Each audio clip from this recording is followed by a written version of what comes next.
Hello et bienvenue sur le podcast Parlons Com. Je suis Bertie, la licorne de ta com et de ton business. À mon compte depuis février 2013, j'accompagne les entrepreneurs dans la mise en place d'une stratégie de communication authentique, mais surtout positive. J'aime aussi partager mon aventure entrepreneuriale pour aider ou inspirer ceux qui en ont besoin. Seul ou accompagné, je vais te parler de stratégie de communication, d'entrepreneuriat et te partager des anecdotes un petit peu croustillantes. Si ça te tente, tu es au bon endroit, alors let's go! Hello et bienvenue dans ce nouvel épisode de Parlons Com. Aujourd'hui, on va parler justement de tes abonnés. Ça va être quelque chose de très important qu'il faut que tu comprennes bien.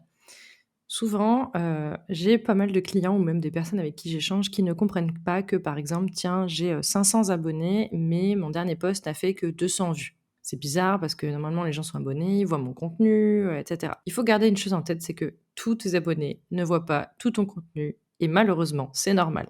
Je vais t'expliquer les différentes raisons qui peuvent expliquer ça pour que tu puisses comprendre et que tu puisses aussi peut-être te déstresser par rapport à ça, d'accord? Donc, déjà, il y a une chose très importante, c'est que si tu as 500 abonnés et qu'un de tes posts a fait 200 vues, tu n'es même pas sûr que les 200 vues faites soient uniquement tes abonnés. Si tu vas dans les statistiques, par exemple sur Instagram, il va t'expliquer quels sont le nombre de personnes qui ont vu ton post en tant qu'abonné et ceux qui l'ont vu en tant que non-abonnés. Donc déjà, tu verras que ça se trouve, c'est encore un petit peu moins. Donc imaginons que sur ces 200 personnes, tu en aies 150 qui soient abonnés et 50 qui ne soient pas abonnés. Je prends des chiffres ronds simples pour que ce soit facile. Du coup, en fait, en effet, ça fait vraiment un petit pourcentage de tes enfin petit, ça fait quand même pas tant que ça sur ton nombre d'abonnés et ça peut être assez frustrant. Tout à fait normal.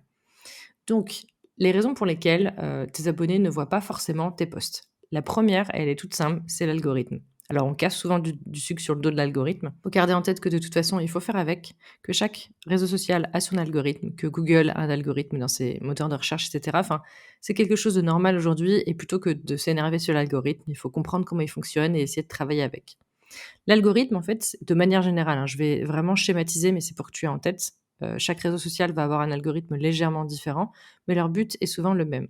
Donc l'algorithme, ce qu'il va regarder, c'est est-ce que cette personne, elle a l'habitude de regarder ton contenu, qu'elle soit abonnée ou pas, déjà.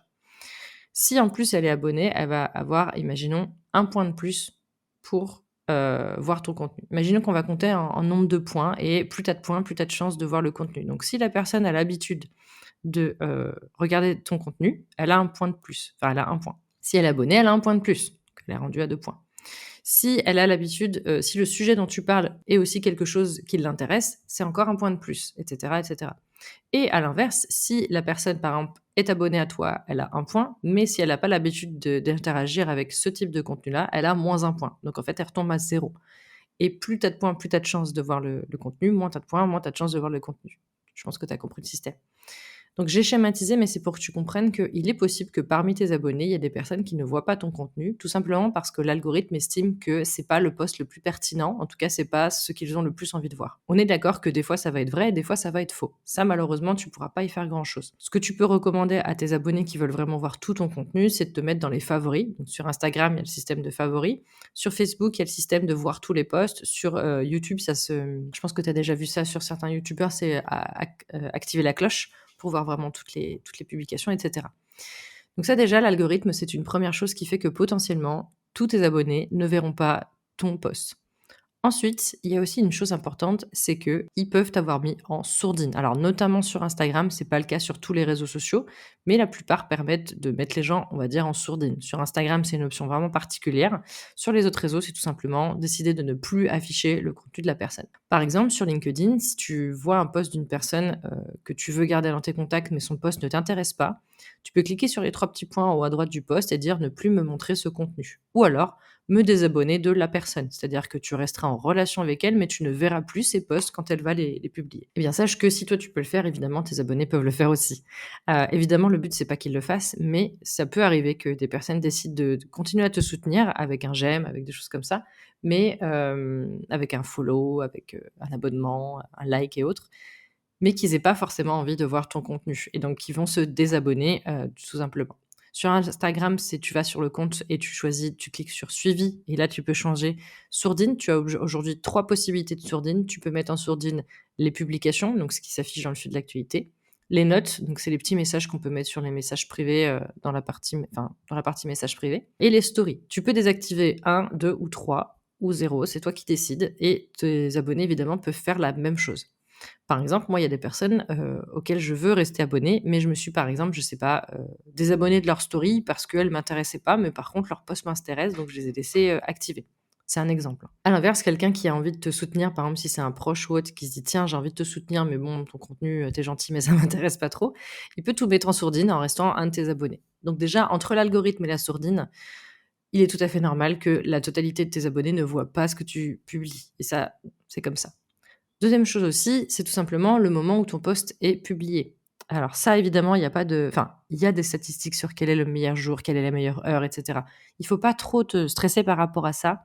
Ce que je veux dire par rapport à ça, c'est vraiment le côté que si tu postes le vendredi à midi et que ton abonné, il ouvre pas son compte Insta avant le lundi matin 9 heures, il y a de fortes chances qu'il voit pas ton post parce que ton post est, avec des gros guillemets, «trop vieux» pour que ça s'affiche. S'il a activé la cloche ou qu'il t'a mis en favori ou autre, il le verra, mais il y a de fortes chances que comme il n'est pas devant son écran à ce moment-là et cetera, bah, il va peut-être pas forcément le voir. S'il a l'habitude de beaucoup réagir à tes contenus, Instagram aura tendance à lui faire remonter pour que tu puisses le voir, mais si c'est pas le cas, ça, il passera certainement à côté.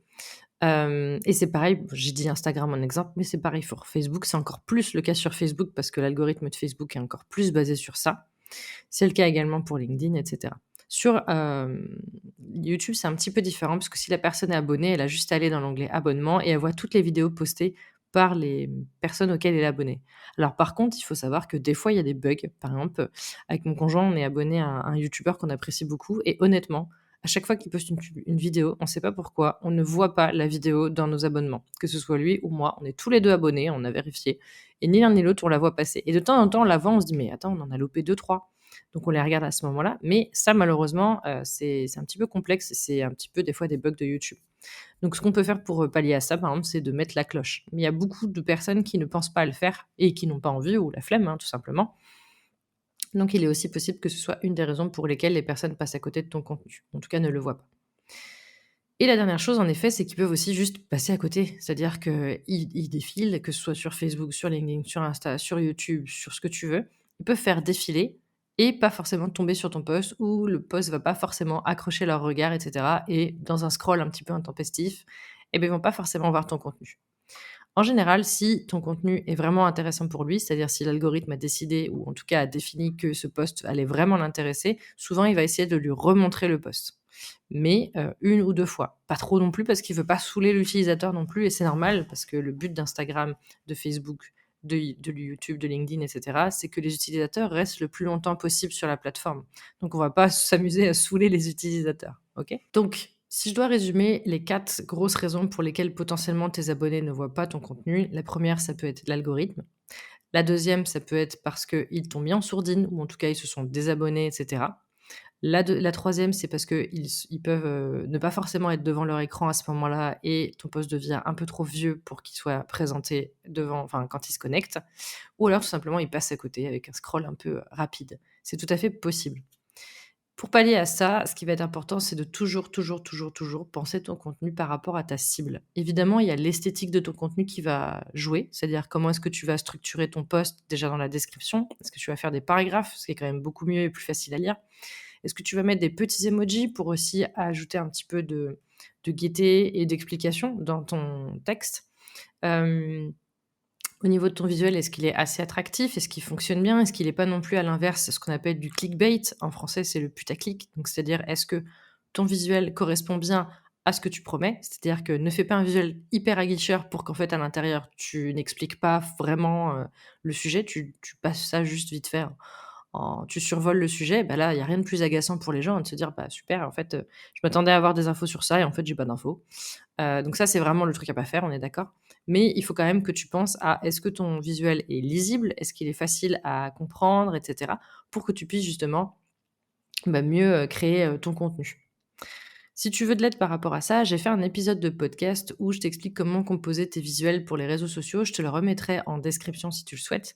Et si jamais tu veux aller plus loin, avec Cassandre de Unalome Web Studio, on a créé un petit challenge gratuit, donc entièrement gratuit, hein, qui s'appelle EasyCom. Si tu n'en as pas déjà entendu parler, je te le remettrai également en description. EasyCom, c'est quoi? C'est un challenge de 7 jours. Pardon. Pendant 7 jours, tu vas recevoir tous les jours un mail qui va t'expliquer plein d'informations sur, par exemple, comment définir ton tone of voice, donc c'est-à-dire comment est-ce que tu vas parler aux gens, quel type de contenu tu vas créer, et cetera. Où trouver du contenu, enfin voilà, il y a plein de choses autour de tout ça. Je te laisserai découvrir, je te fais pas trop de spoil.